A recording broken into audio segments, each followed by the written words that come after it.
في حفلنا الاستذكاري المتواضع هذا سنسلط الضوء على تجربته الموسيقية المهمة، ونتناول أيضا معاناة عراقي عشق وطنه ولم يكن ينوى فراقه، شأنه شأن كل إخواننا في الوطن، لكن إرادة قوى الظلام جعلته يبتعد عن أرضه ليترك لنا جذر نخلة شاهقة تزهو بكل الجمال والإبداع. جلسنا جميعا تحت ظلالها لنردد أغاني جمعتنا ولملمت جراحنا ومعاناتنا لعقود طويلة، ولا تزال تجمعنا وتوحد انتماءنا، وسيبقى الفنار الذي لا يغفل ضوءه للآتي من السنين. استذكار صالح الكويتي حلم راودني من سنين في أرض تأخذ منك الكثير لكنها تمنحك أعظم شيء في الحياة، وهو حرية الرأي والتعبير، وأن تقول كلمة حق عن رجل ظلمه تاريخنا الموسيقي والفني عندما جيرت أعماله تحت عنوان من التراث. الناس كلها تعرفها وإحنا جمهور، ما علينا جيب لك لبسي. حسون، المسألة ترى مو مسألة أطروحة أو شهادة، المسألة أكبر من هاي بغاية.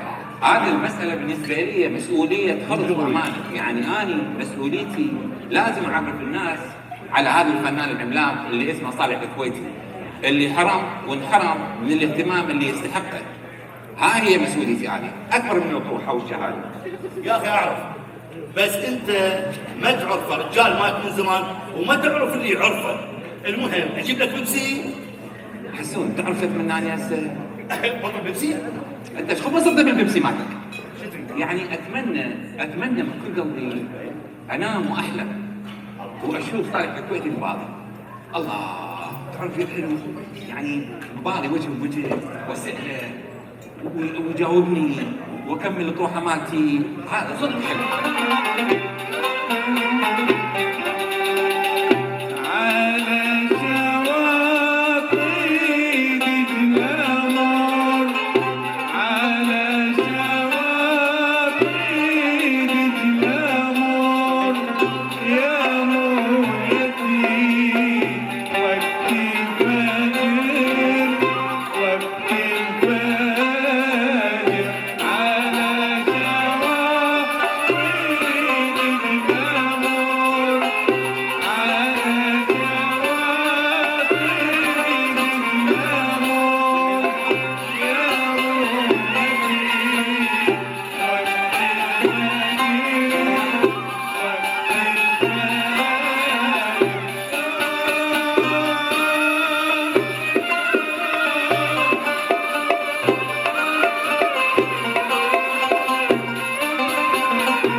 وأنا علاقتي بأغاني الفنان الكبير صالح الكويتي بدت من نهاية الخمسينات، وظليت أسمع أغانيه، وخاصة أكو كانت إذاعة عربية تبث أغانيه باسم الفولكلور العراقي أو التراث العراقي، ينبعث الريحان وغيرها،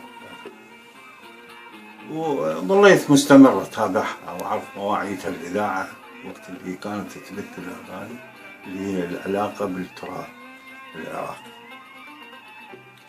إلى غاية 64 التقيت بالفنان الراحل العراقي الملحن كمال السيد، وتحدثت له عن هاي الإذاعة ودا تبث هاي الأغاني الفولكلور والتراث العراقي، وكنت معجب تماما.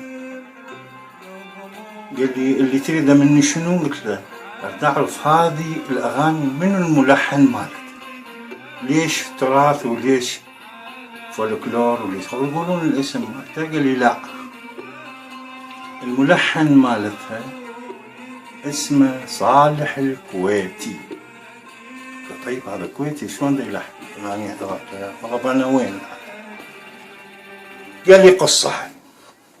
المهم حتى يريحني ويخليني بعيد عن هاي الإذاعات، جاب لي اسطوانات مليانة من هذا النوع أو من هاي الألحان، بس أيضا مكتوبة من التراث العراقي، وياها أغاني. حتى أقول لكم إنه كثير من الأغاني العربية وحتى العراقية آنذاك كانت تاخذ من نفس الروحية مالت هاي الأغاني اللي هي تابعة الراحل صالح الكويتي، فشدني أكثر. جاب لي أغاني من صالح الكويتي، من أغاني صالح الكويتي، وأغاني متأثرة بروحية صالح الكويتي. من فاتحني أو من فتح موضوع الأمسية على صالح الكويتي أخويا رعد بركات، فرحت إنه تصير لأمسية هذا الرجل، فحضرت. بس أنا خايف شنو؟ إنه اللي يكون يساء إلى هذا الرجل من خلال ما يعرض بهذه الأمسية. طلعت بنتيجة أنا فرحان تماما إنه هذا الرجل خلد واحترم بهاي الأمسية بشكل أكيد قليلة بحقه، لكن هي كانت متكاملة. وأتمنى من القائمين على هاي الأمسيات اللي هو رعد وطاهر وغيرهم أن يستمرون يقدمون من هاي الأغاني الرائعة الجميلة اللي تخص صالح الكويتي. شكرا جزيلا لهم والناس اللي حضروا وتمتعوا وكل الناس اللي ساهموا في هذه الأمسية.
لأن قطعت هذه المسافات طويلة وأنت اسم يعني ابن اسم عظيم في تاريخ العراق اللي هو الفنان صالح الكويتي. يا أهلا ومرحبا بك أنت والمدام، طبعا شرفتونا اليوم وكنت أنت الضوء المنبعث من هذا الأصل الرائع اللي هو الفنان صالح الكويتي. شو تحب تقول لنا بهذا الوقت؟ شكرا.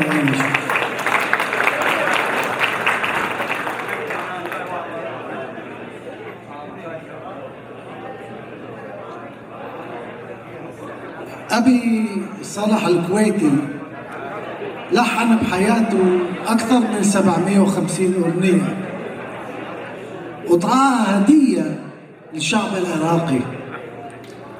طلب وحيد كان عنده، خلي لا ينسون اسمي. بالأخير هو راح بالحصرة. بالعراق ممنوع كان يقولون اسمه بالتلحينات، وبالبلد الجديدة الذي سكن بها ما طعنوا وعرفنوا قدر. أبي طلع من عراق بالخمسينات، بس عراق ما طلعت منه لآخر يومه.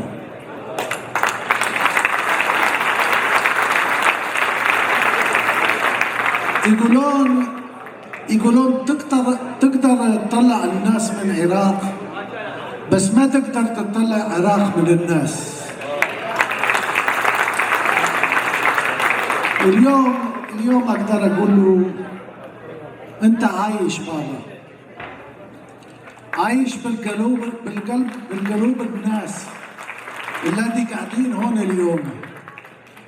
وانا باسمي وباسم كل عائلة الكويتي بدي اشكركم انتم الموسيقيين والجمهور. شكرا لكم، شكرا جزيلا، شكرا. أبو صباح الله بالخير مرة ثانية. طبعا اشتقنا لك واشتقنا لفنك والموسيقى. نبديها بأغنية حلوة. أغانيك كلها حلوة أكيد، بس أغنية فرحية. الله لو تسمعها لي اسمعها. شكرا.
يصع ورد وخوش ورد راسك شيبة شيبة راسك شيبة شيبة عمي يا بياع الورد عمي يا بياع الورد كل الورد ليش كل الورد ليش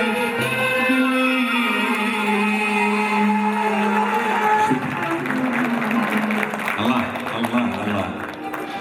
طبعا يحتفل منتدى الرافدين للثقافة والفنون بالمبدعين العراقيين لحمل رسالة تراثية من العراق إلى هذه الجالية، وكان الاحتفال الأخير والاستذكار الأخير للرائد الكبير صالح الكويتي، والذي أسس الأغنية البغدادية وتغنى بألحانه العشرات من المغنين والمبدعين العراقيين، ويتغنى شعبنا العراقي بأغانيه القديمة، أغاني الطرب القديم، ربما بدون أن يعلموا من هو صاحبها ومؤلفها.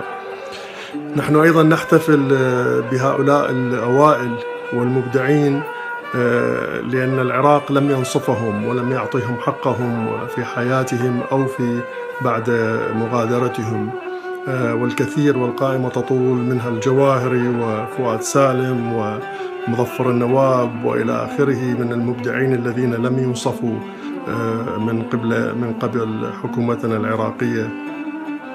أيضا نحن نمد الجسور بين الثقافة العراقية والثقافة هنا في هذا المهجر، ونستذكر المبدعين العراقيين لحتى نقول إنه الثقافة العراقية لا تزال حية في العراق وهنا. ونأخذ مثال الفنان الكبير كريم وصفي، والذي قبل أيام جلس في منطقة قصف ومنطقة تخريب في الدمار الذي صنعته قنبلة من قنابل الإرهابيين، وجلس في نفس المكان وعزف آلته الموسيقية التشيلو لفترة طويلة ليقول إن العراق حي. ونحن بهذه الفكرة أيضا نحتفل بالمبدعين والأساسيين، الرواد الأساسيين، ونعكس أعمالهم إلى هذه الجالية لحتى نقول إن التراث العراقي لا يزال حيا والعراق لا يزال حيا. نبيل رماية، منتدى الرافدين للثقافة والفنون.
قريب على قلبك، يعني تحب تلحن لها او يعني لها مكانه بقلبك خاصه، ممكن تذكرني بعض من هذه الاصوات لو سمحت؟ طبعا كل الاصوات اللي تعاملت وياها هي اصوات جميله. طبعا من اهم الاصوات هي سليمه مراد وزكيه جورج وصديق الملايه ومنيره الهوزوز ونرجس الشوقي. كل الاصوات هي جميله بالعراق. نعم، فانا يعني كنت ادرس دراسه لصوت كل واحده من عندهم واعمل لها اللحن على مساحتها الصوتيه، وتوظف صوتها بالطريقه، يعني اوظف صوتها بالطريقه بحيث تلائم صوتها اللحن. أنا نلاحظ أنه الفنانة زكية جورج أخذت الحصة الأكبر من أغانيك، هل هذا لعذوبة صوتها أو لأنه أنت وجدت الخامة اللي تريدها في صوت يعني زكية جورج؟ طبعا اكيد زكيه جورج هي خامه رائعه وصوت شجي وجميل، بالاضافه الى انه علاقتي بهذه الفنانه علاقه حب وعلاقه طويله جدا، وكنا عايشين سوا طبعا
في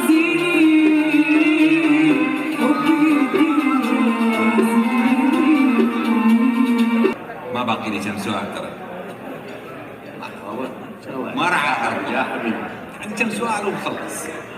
ابو صباح، كل ما نذكر اسم صالح الكويتي يرادفه اسم داوود الكويتي، وبالعكس صحيح. ممكن تعرفنا على علاقتك غير العائلية اكيد بداوود الكويتي؟ داوود الكويتي هو توأمي، نصفي الآخر. علاقتي به فنية وروحية. طالما ما يذكر اسمي يذكر اسم داوود، أو يذكر اسم داوود لازم يذكرون اسمي. وكل أعمالي الفنية اللي لحنتها أول من كان يطلع عليها ويسمعها هو الفنان داوود الكويتي. طبعا آخذ آراءه ونقوم ببعض التعديلات.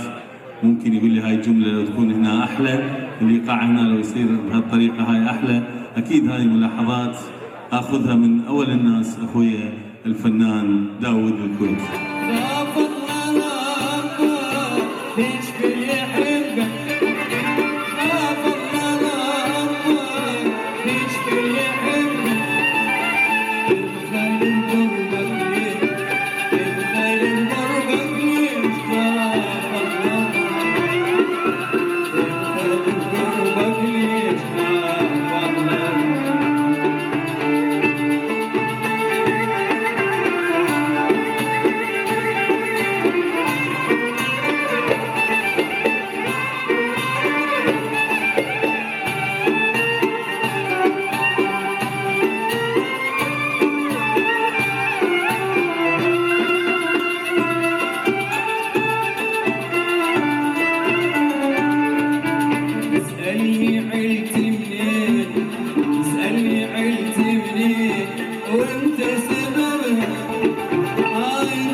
العمل الفني. الحقيقة قرأت الكتاب اللي نشر الأستاذ سليمان عن والده المرحوم، ولفت نظري جملة بالكتاب اللي هي يقول الفنان صالح الكويتي أدخل للأغنية العراقية اللباس الجديد والنغم الجديد. بالحقيقة هاي الجملة مع جملة فنية ونغمية اللي هي مفتاح الصول، اللي هو هذا مفتاح الصول، مفتاح لكل الأغاني اللي تبدي بيها. فحبيت أزاوج بين اسم الفنان صالح الكويتي ومفتاح الصول، وسويت من اسمه شكل مفتاح الصول يستند هذا المفتاح على أعماله اللي هي تشوفون النصب. أول ما يجذب النظر هذا الكرة اللي بالنص اللي هي دليل أعماله الجميلة اللي تركت بنفسنا ذاكرة رائعة ونتغنى بها على طول الزمن. أكيد هذه الأعمال والمنجزات تستند على باك جراوند قوية جدا، واللي مثلتها بالقاعدة من الجرانيت الأسود، دليل الرفاهية والرفعة والسمو اللي اتصف بأعمال هذا الشخص وهذا الفنان العراقي المرحوم صالح الكويتي. شكرا جزيلا. طبعا هو نسي يتحدث عن قضية مهمة في الموسيقى عندنا، وضح ليها بس ننساها. هذه الكرة هي النقطة الأولى لبداية مفتاح صول. عندما نرسم مفتاح صول بالموسيقى نبدأ بالكرة ونرفع المفتاح اللي هو حوله إلى اسم. الكرة هي بداية مفتاح صول، يعني بداية الموسيقى فيها البداية. فالعظمة في هذه الكرة كبرها وانطاها حجم البداية أكبر من حجمها الطبيعي طبعا، وهذا أجمل شيء في هذا النصب. وأهنيك أستاذ وديع على هذا الشيء. ألف لام ح، ويبين محتضن أعماله الفنية. وأقدم هذه الهدية بكل فخر واعتزاز للأستاذ سليمان صالح.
ابو الصباح، احنا طبعا عندنا اغاني كلش هوايه بس ما راح نقدر نثقل عليك اكثر من هذا.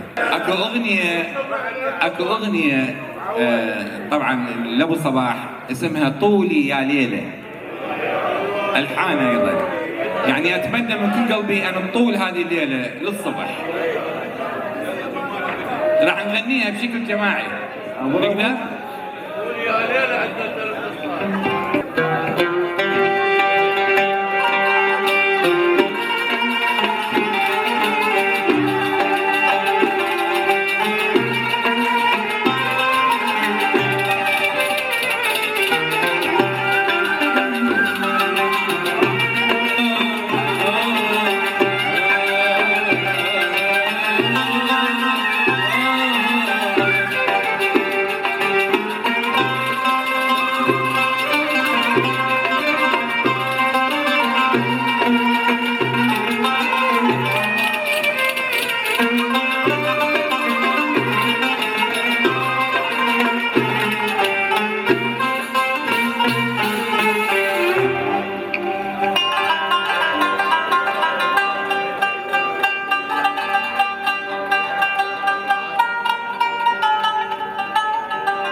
ما لنا عنك سلوة واصطبار،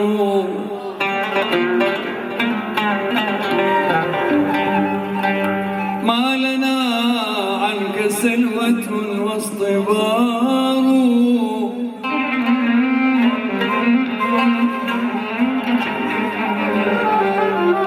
ما لنا عنك سلوة واصطبار، ولمعناك في القلوب قرار.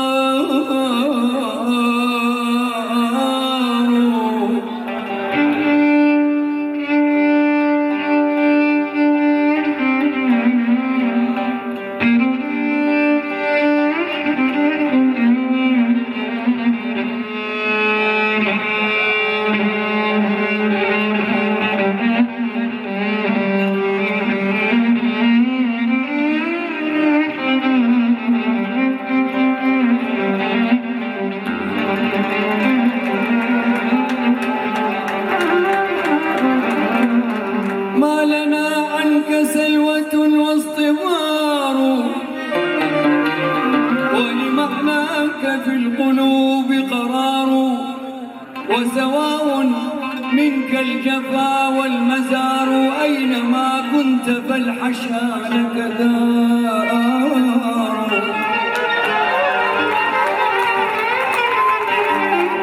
يا ويلي ولك دار، ولك دار، ولك دار، ولك دار،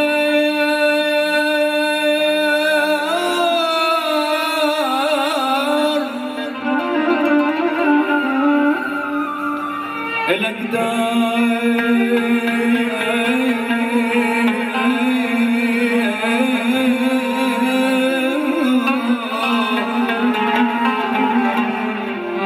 ثني الحبي بس ما در، ولك دار، محبتك زالت همومي، ولك دار،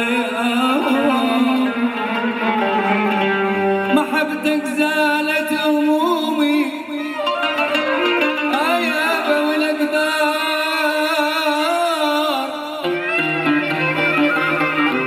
محبتك زالت همومي، ولك دار، لك عرش انتصب يسمر، ولك دار بقلبي ولا لغيرك سكن يا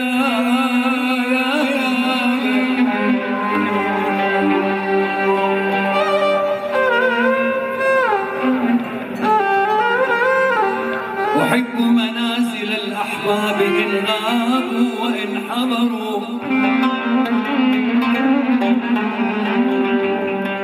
أحب منازل الأحباب إن غابوا وإن حضروا، وأسقيها بدموع العين إن لم يسقها المطر يا ويل. قولي لي هل بيا صوت والبيت الأسكنة بيا كتر، بابا شلش بذنوب شاعر صفنة طلابه، تقولي لي شقول للناس أنا اللي كنت أعلمهم نسيت حروف الكتاب.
منتدى الرافدين اهتم بدرجة رئيسية بالمحافظة على الهوية الوطنية العراقية من خلال تقديم محاضرات ونشاطات فنية مختلفة لتدعم هذا التراث وهذه الهوية الوطنية. صالح الكويتي هو يشكل أهمية كبيرة بالنسبة للموسيقى العراقية الحديثة، وأغانيه يرددها الملايين من العراقيين على مدى عقود كثيرة بدون أن يذكر اسمه. مع الأسف هنالك كثير من المبدعين العراقيين المغيبين عن الذكر، نريد أن نثبت لهم هويتهم وما قدموه من عطاء إبداعي وفني للثقافة العراقية الحديثة. قلبك صخر جلمود، فكلش عجبتها هاي الأغنية، فكانت تتساءل من يغني هاي الأغنية. طبعا كانت المطربة سليمة مراد هي اللي المطربة الأولى في ذلك الزمان، وحبت تعرف انه هاي المطربة طبعا، والتقت بسليمة مراد، حست لها عني، والتقينا انا ام كلثوم وسليمة مراد وام كلثوم لزمة العود، وظلت تتعلم شلون هذا المقام وشلون دوسات هاي الأغنية، وعلمناها طبعا سليمة علمتها الكلمات وغنتها هاي الأغنية بالعراق وسجلتها في ذلك الوقت في العراق هاي الأغنية. قلبي خلص مبروك، أغنية جميلة جدا، لحنتها بسرعة قياسية. هل الكلمات تساعدك على هذا اللحن السريع؟ أنت عندك غزارة في الألحان، الألحان موجودة عندك بس تنتظر الكلمة أو الصوت حتى تطلع هذه الألحان. طبعا أكيد والكلمة الجميلة هي تلحن نفسها طبعا، بالإضافة لموهبة الملحن. فكلمات جتني كلمات جميلة جدا، واستطعت أن ألحنها بهذه الطريقة من مقام النهاون. مقام اللامي كل شيء أعجب به. طبعا هذا المقام العراقي اللي منفرد به العراق فقط، ما موجود في أي دولة عربية أخرى. ولحن أغنية اللي زرعت البرتقال، وأنا أيضا أخذت منه مقام الزنجران اللي موجود في مصر والدول العربية، ولحنت عليه بعض الأغاني هذا المقام، وكانت لقاءاتنا جميلة جدا، وظلينا على اتصال لفترة بعيدة. نحن من هذا المنبر الثقافي والذي هو منتدى الرافدين للثقافة والفنون قررنا أن نرسم اسمه ونحفره على كافة أعماله العظيمة، ونطلق عليه من جديد لقبا يستحقه صالح العراقي، لأنه ولد في العراق كما هو معروف، وكان وجوده في الكويت للعمل فقط. تحية لكم جميعا، تحية امتنان كبير لكل الذين يشاركون في هذا الاستذكار الكبير. تحية للأستاذ سليمان صالح الكويتي الذي عبر المحيطات ليكون معنا في هذا الحفل الكبير، وشكر كبير لمنتدى الرافدين بكل أعضائه، والذي منحني فرصة تحقيق هذا الحلم المتواضع. شكرا لكل جهد ساهم في إحياء هذا الاستذكار. شكر خاص لأخي طاهر بركات، شكرا للفنان طلعت المندوي والفنان حسن حامد وكل أخوتي الذين سيقدمون الكويتي بطريقة تبتعد عن الطرق التقليدية. وشكر كبير للأستاذ الدكتور علاء فائق لإشرافه ومتابعته لخطوات هذا الاستذكار. شكرا للفنان المبدع أنيس ربيع لتصميمه كأس استذكار للفنان الأسطورة صالح الكويتي. والصديق العزيز هذا واحد من أهلي طلعت المندوي، والله جهوده هو همين طلعت يعني حتى تصير هذا الحفل وهذا المهرجان، بالإضافة إلى جهود أخي الفنان رعد بركات. مشكور، تفضل رعد سمعنا كلمة. حلو يحكي هذا أخويا، حلو يحكي زين. شكرا لرعد بركات وطلعت المندوي اللي هم أخذوا على عاتقهم هاي الحفل العظيم، واتصلوا بي إلى لندن وقالوا لي عندنا هيك فكرة، وأنا رحبت بالفكرة وجيت بدون أن أحكي بأي تفاصيل. وشكرا للفرقة الموسيقية الرائعين كلهم اللي أنجزوا عمل كبير في 4 أيام. شكرا جزيلا للممثل أكرم السبع مرة ثانية، أنا بدي أحييهم بطريقتي زين. كل إخواني الموجودين على المسرح، المطربين اللي أنا أتشرف اليوم يعني مرافقتي لهم مع الأساتذة الكبار، شكرا جزيلا. واترك الميكروفون لأخويا الحبيب رعد بركات. ما أدري شو أقول، بس أقول شيء واحد راح يعجبكم.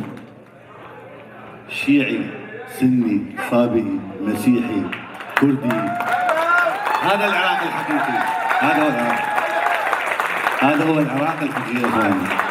الفن هو سيد العراق والثقافة سيد العراق. احنا نصنع التآلف، نصنع الحب والمحبة بين كل الطوائف. هذا هو عنوان هذه الجلسة. تحية للكبير صالح الكويتي اللي أسعدنا بهذه الساعات واللي أسعدنا لدهور. تحية للأستاذ ضيفنا العزيز سليمان اللي يجي عبر كل هذه المحيطات. شكرا لمنتدى الثقافة والفنون اللي دائما يغنينا بهذه الأمسيات الراقية. شكرا لكل إخواننا، شكرا لحضوركم يا إخوان الأعزاء. مثل ما قلت لكم يعني عنوان هذه الأمسية هو عنوان المحبة اللي رسمها لنا الفنان الكبير صالح الكويتي. بعدنا أن نذكر قسم من الضيوف الأعزاء، الفنان بهجة الجبوري. وشكرا لإدارة النادي الفنان عميد أسمرو على مساعدته إنه على طول راعي الفن بصراحة يقدر تماما. الفنان حسن حامد يعني بصراحة حسن من الناس اللي الجندي المجهول حسن حامد. طبعا حسن حامد مصمم البوستر ومصمم هذا الباك جراوند وراح يسجل الحفل، وجندي مجهول هذا الرجل. احييك يا حبيبي على اخلاصك وتفانيك. شكرا لك حبيبي. شكرا لمهندس الصوت، شكرا للفنانه التشكيليه، نسينا نشكر جهودها فاطمه الحسيني اللي جتي وعملت هذا المعرض، شكرا لها وتحيه لها. طبعا اكو شيء نسيت اقوله كلش مهم، اعتذار كبير من الفنان الكبير ناظم نعيم لسوء حالته الصحيه، طبعا نحييه وندعو له من هذا المكان انه يكون باحسن حال. شكرا لكم، شكرا لحضوركم يا رائعين، شكرا جزيلا.